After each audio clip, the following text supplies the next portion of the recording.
औज़ुबिल्लाहि मिनश्शैतानिर्रजीम बिस्मिल्लाहिर्रहमानिर्रहीम। Dear students, अस्सलाम वालेकुम। आज class 10th chapter number 10 simple harmonic motion and waves का लेसन नंबर 7 हमने स्टार्ट करना है, जो कि हमारे पास है कैरेक्टरिस्टिक्स वेव्स पैरामीटर्स।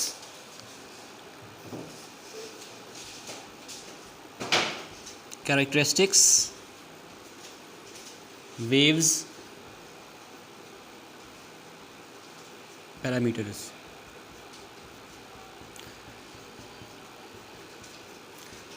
इससे पहले लेक्चर नंबर 6 में हमने डिटेल डिस्कशन की थी वेव्स के बारे में कि हमारे पास वेव्स क्या होती है, वेव मोशन क्या होती है, वेव्स जनरेट हमारे पास कैसे होती हैं, टाइप्स ऑफ वेव्स के बारे में, जिसमें हमारे पास मैकेनिकल वेव्स आता था, इलेक्ट्रोमैग्नेटिक वेव्स आता था।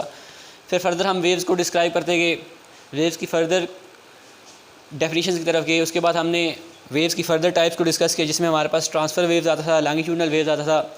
उसके बाद हमने क्रस्ट ट्रफ के बारे में डिस्कस किया, कंप्रेशन रेयरफेक्शन के बारे में डिटेल डिस्कस किया था। आई होप आपने वो लेक्चर सुना होगा। आज जो हम डिटेल डिस्कशन करेंगे वो कैरेक्टरिस्टिक्स वेव्स पैरामीटर्स के बारे में करेंगे। अब हमारे पास वेव्स की जो कैरेक्टरिस्टिक्स होती हैं वो डिफरेंट कैरेक्टरिस्टिक्स होती हैं। मतलब कि हमारे पास वेव्स हमारे पास प्रोड्यूस कैसे होती हैं, वेव्स हमारे पास एक मीडियम से दूसरे मीडियम में ट्रांसफ़र कैसे हो जाती हैं, क्या कैरेक्टरिस्टिक्स हैं, ठीक है।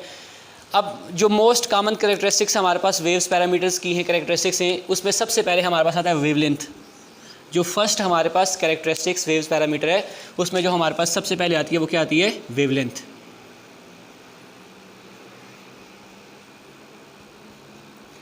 तो फर्स्टली हम आज जो डिस्कस करेंगे वो वेवलेंथ के बारे में डिस्कस करेंगे। अब सबसे पहले हमने वेवलेंथ को डिफ़ाइन करना है कि हमारे पास वेवलेंथ होता क्या है। तो वेवलेंथ बेसिकली हमारे पास शॉर्टेस्ट डिस्टेंस होता है बिटवीन टू पॉइंट्स, जहाँ से वेव दोबारा अपने उसी मोशन को क्या करती है, रिपीट करती है। The shortest distance between two points where the wave repeat itself is known as wavelength.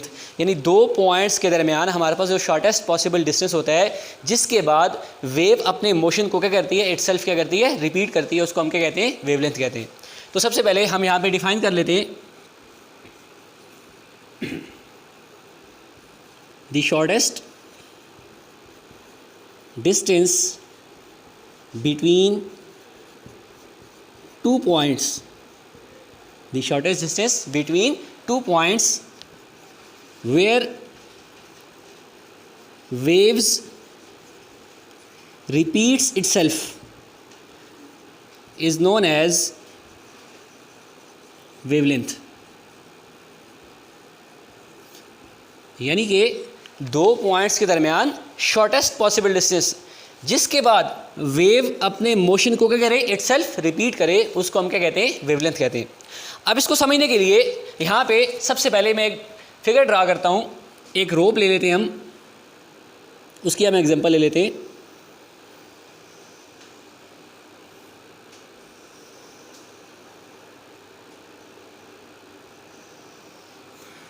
ये मेरे पास एक रोप है, ठीक है। हॉरिजॉन्टल लाइन जो मैंने ड्रा की है, लेट्स सपोज मेरे पास ये क्या है, रोप है, ठीक है।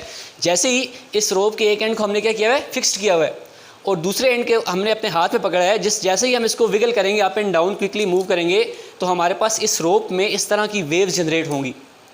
तो ये जो वेव्स हमारे पास हैं, इनमें हमने डिस्कस करना है कि हमारे पास वेवलेंथ क्या चीज़ होती है।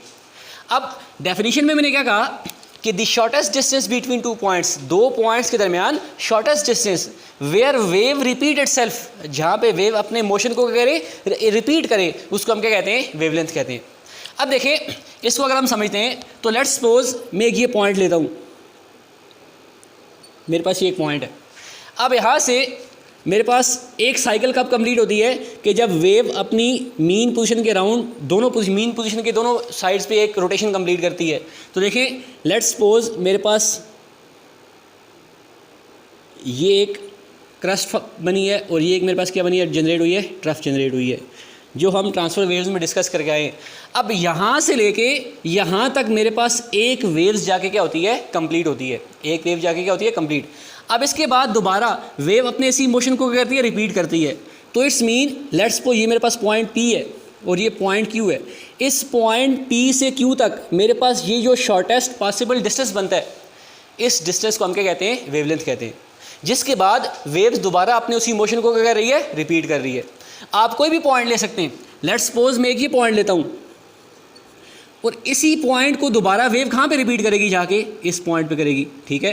तो यहाँ से यहाँ तक ये भी जो डिस्टेंस है ये भी हमारे पास क्या है, वेवलेंथ है। या मैं एक पॉइंट ये ले लेता हूँ, ठीक है। इसी तरह वेव दोबारा अपने इसी पॉइंट पे कब आएगी, इस पॉइंट पे जाके आती है, ठीक है। तो यहाँ से यहाँ तक भी मेरे पास क्या होता है, वेवलेंथ होता है, शॉर्टेस्ट डिस्टेंस, जिसके बाद वेव अपने उसी मोशन को करती है, रिपीट करती है। तो वो शॉर्टेस्ट डिस्टेंस जिसके बाद वेव दोबारा अपने उसी मोशन को रिपीट करे उसको हम क्या कहते हैं, वेवलेंथ कहते हैं। या आप इसको एक और डेफिनेशन से भी आप इसको डिस्कस कर सकते हैं, the distance between two successive crest और trough are the distance between two successive compression और rarefaction is known as wavelength.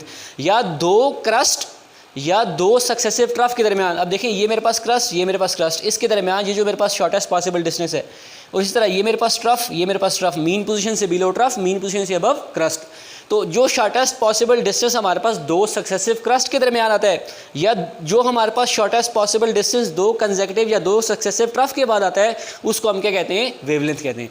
इस तरह जब हम लॉन्गिट्यूडनल वेव्स की बात करते हैं तो कंप्रेशन और रेयरफेक्शन को डिस्कस करते हैं, तो इस तरह हम वहाँ पे कह सकते हैं the shortest distance between two successive compression और two successive rarefaction is known as wavelength.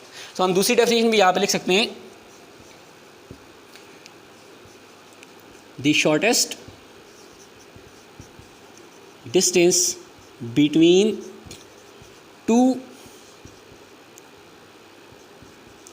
Successive crest और ट्रफ, ये हम ये भी कह सकते हैं, और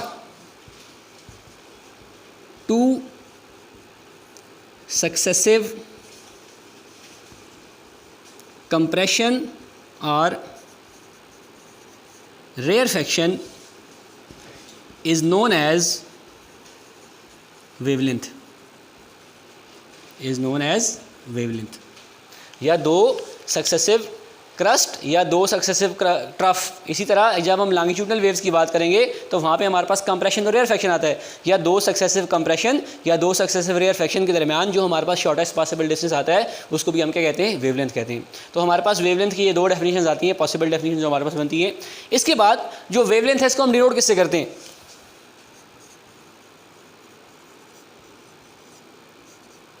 वेवलेंथ को हम डिनोट करते हैं एक ग्रीक वर्ड से, एक ग्रीक लेटर से, जिसको हम लैम्डा कहते हैं, जिसको हम क्या कहते हैं, लैम्डा। यानी it is denoted by a Greek letter lambda. और लैम्डा का हमारे पास सिंबल क्या होता है, इस तरह से। वेवलेंथ का हमारे पास सिंबल क्या होता है, लैम्डा। ये ग्रीक वर्ड है लैम्डा, जिससे हम वेवलेंथ को क्या कहते हैं, डिनोट करते हैं। अब इसके बाद इसको हम मेजर किस में करते हैं। अब डिस्टेंस की बात हुई है, ठीक है, तो it is measured in metre.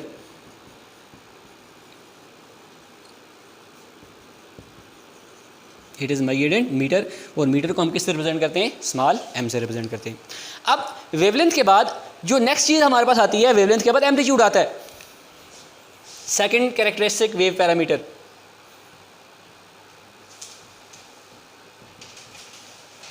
Amplitude. अब हम डिस्कस करेंगे एम्पलीट्यूड को। अब एम्पलीट्यूड हमारे पास मैक्सिमम डिस्प्लेसमेंट होता है। क्या होता है जी, maximum displacement.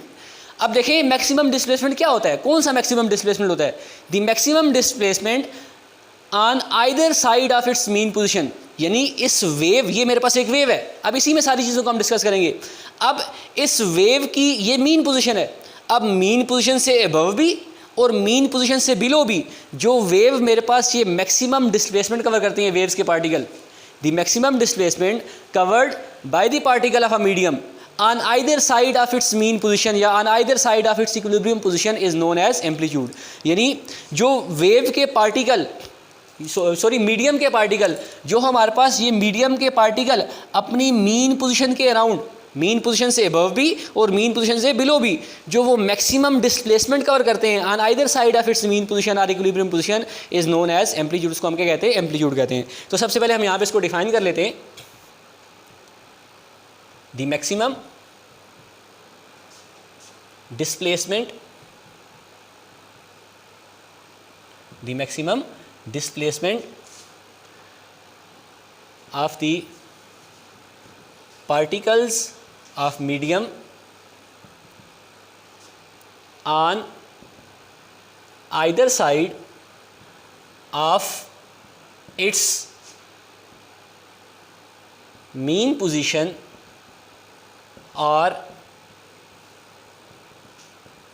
Equilibrium position is called amplitude. यानी कि जो आपके पास मैक्सिमम डिस्प्लेसमेंट होता है किसका, मीडियम के पार्टिकल्स का, मैक्सिमम डिस्प्लेसमेंट किसका, मीडियम के पार्टिकल्स का, on either side of its mean position, mean position की दोनों साइड, यानी मीन पोजीशन से अबव भी और मीन पोजीशन से बिलो भी, उसको हम क्या कहते हैं, एम्पलीट्यूड कहते हैं, उसे हम क्या कहते हैं, एम्पलीट्यूड। तो देखिए लेट्स सपोज ये मेरे पास एक वेव साइकिल है, दिस वन। अब ये मीन पोजीशन है, मीन पोजीशन से अबव भी और मीन पोजीशन से बिलो भी जो हमारे पास मीडियम के पार्टिकल्स मैक्सिमम डिस्प्लेसमेंट कवर करते हैं, उसको हम क्या कहते हैं, एम्पलीट्यूड कहते हैं, उसको हम क्या कहते हैं, एम्पलीट्यूड। अब इसी तरह एम्पलीट्यूड को हम डिनोट किस तरह करते हैं, it is denoted bye x not और ए। इसको हम एक्स नॉट से भी डिनोट कर सकते हैं, एक्स एम से भी डिनोट कर सकते हैं, या ए से सिंपली हम इसको क्या कर सकते हैं, डिनोट कर सकते हैं। अब यहाँ पे भी हम किसकी बात करते हैं, डिस्प्लेसमेंट की बात करते हैं, तो इसको भी मेजर्ड हम हमेशा किस में करेंगे, मीटर में। It is measured in metre. Metre को हम रिप्रेजेंट कैसे करते हैं, स्मॉल एम से रिप्रेजेंट करते हैं। अब इसके बाद नेक्स्ट जो हमारे पास आता है, वेव साइकिल आता है। नेक्स्ट जो हम डिस्कस करेंगे कैरेक्टरिस्टिक्स को, वो हमारे पास कौन सी है, वेव साइकिल।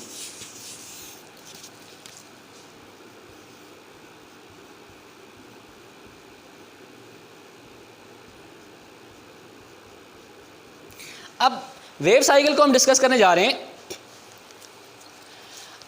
वेव साइकिल की सबसे पहले हम यहाँ पे डेफिनेशन लिख देते हैं, the particle displaces in one side and then another side. After this, a particle back to its mean position, thus complete its one cycle। यानी कि जब हमारे पास पार्टिकल डिस्प्लेस करता है एक साइड पे मीन पोजीशन की, एंड देन अदर साइड, और उसके बाद मीन पोजीशन की दूसरी साइड पे, और उसके बाद जब वो दोबारा अपनी मीन पोजीशन पे आता है, तो तब हमारे पास क्या होती है, एक साइकिल कंप्लीट होती है। If the particle displaces in one direction या वन साइड, जब हमारे पास पार्टिकल एक डायरेक्शन में या मीन पोजीशन की एक साइड पे डिस्प्लेस करता है, और उसके बाद दोबारा जब वो मीन पोजीशन की दूसरी साइड पे डिस्प्लेस करता है, और उसके बाद जब दोबारा वही पार्टिकल अपनी मीन पोजीशन पे आता है, तो उस वक्त हमारे पास क्या होती है, एक साइकिल क्या होती है, कंप्लीट होती है।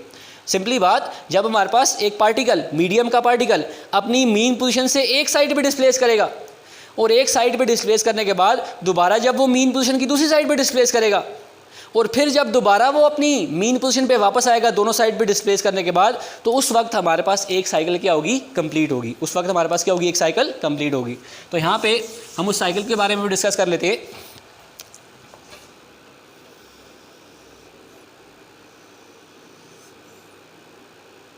ये मेरे पास एक स्ट्रिंग है, रोप है, इसका एक एंड मैंने क्या किया है, फिक्स्ड किया हुआ है। जैसे ही दूसरे एंड को हम विगल करेंगे, अप एंड डाउन मूव करेंगे, तो हमारे पास इस तरह की वेव जनरेट होंगी।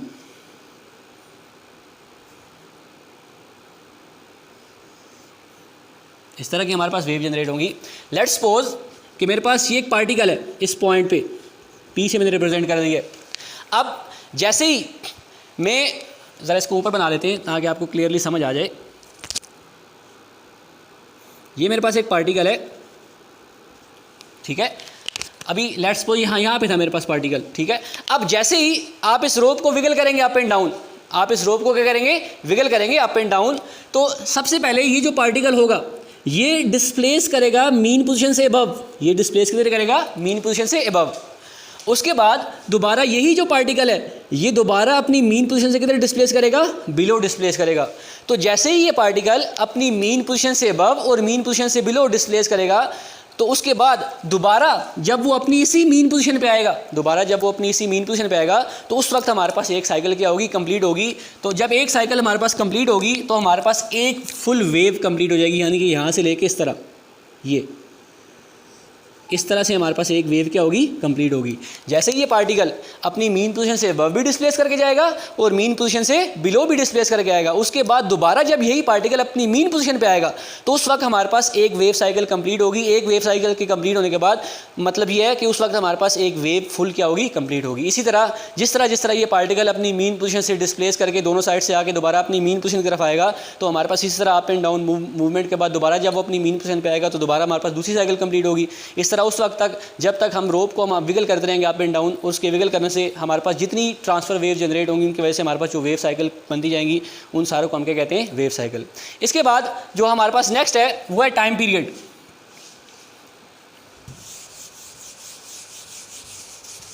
नेक्स्ट हमारे पास क्या है जी, टाइम पीरियड।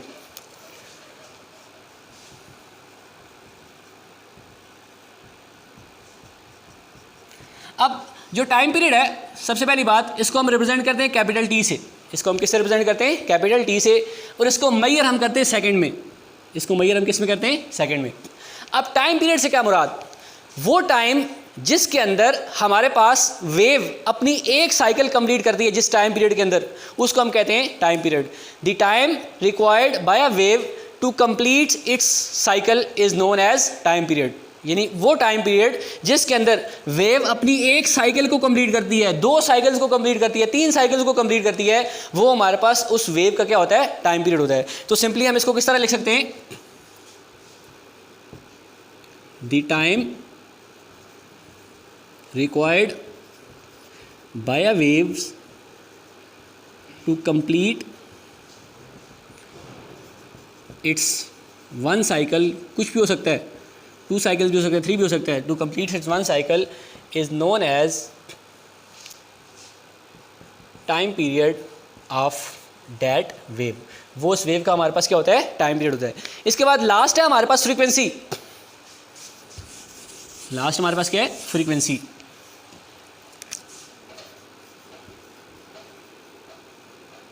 अब इस तरह फ्रीक्वेंसी जो हमारे पास है इसको हम रिप्रेजेंट करते हैं स्मॉल एफ से। इसको हम किससे रिप्रेजेंट करते हैं, स्मॉल एफ से। इसकी जो हमारे पास ऐसा यूनिट है, स्टैंडर्ड यूनिट, वो हमारे पास है हर्ट्स, या इसको हम साइकिल पर सेकंड में लिख सकते हैं, हर्ट्स और साइकिल पर सेकंड।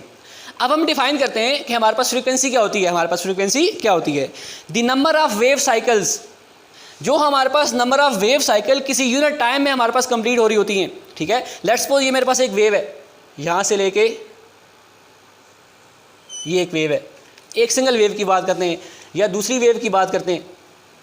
ठीक है, तो ये नंबर ऑफ वेव साइकिल्स जितने टाइम पीरियड के अंदर, जितने यूनिट टाइम के अंदर कंप्लीट होती है हमारे पास, वो हमारे पास इस वेव की क्या होती है, फ्रीक्वेंसी होती है। The number of wave cycles completed in unit time, जो हमारे पास नंबर ऑफ वेव साइकिल्स एक ले रहे हैं, दो ले रहे हैं, तीन ले रहे हैं, व्हाट्सएवर जितनी भी ले रहे हैं, वो नंबर ऑफ वेव साइकिल्स जो हमारे पास होती हैं, वो जितने टाइम के अंदर हमारे पास कंप्लीट हो रही होती हैं, वो हमारे पास उस वेव की क्या होती है, फ्रीक्वेंसी होती है। तो उसको हम किस तरह रिप्रेजेंट करते हैं या किस तरह डिफाइन करते हैं, the number of wave cycles completes in unit time is known as frequency of that wave। वो उस वेव की हमारे पास क्या होती है, फ्रीक्वेंसी होती है। अब जैसे कि हम जानते हैं, पहले भी हम डिस्कस करके आ चुके हैं सिंपल हार्मोनिक मोशन के केस में, कि फ्रीक्वेंसी और टाइम पीरियड जो हमारे पास होते हैं वो क्या होते हैं, एक दूसरे का रेसिप्रोकल होते हैं। तो हम यहाँ पे लिख सकते हैं frequency and time period are reciprocal to each other. तो इसके लिए हमारे पास रिलेशन बनता है F is equal to 1/T, या हम ये भी कह सकते हैं T is equal to 1/F। अब आज तक हमने यहाँ तक डिस्कस करना था, वेव लेंथ के बारे में, एम्पलीट्यूड के बारे में, टाइम पीरियड के बारे में, फ्रीक्वेंसी के बारे में डिस्कस किया। इसके बाद जो मोस्ट इंपॉर्टेंट हमारे पास कैरेक्टरिस्टिक्स है वो हमारे पास वेव स्पीड के बारे में है। उसको इंशाल्लाह हम नेक्स्ट लेक्चर में डिटेल से डिस्कस करेंगे। आज तक के लिए अल्लाह हाफ़िज़, थैंक यू वेरी मच।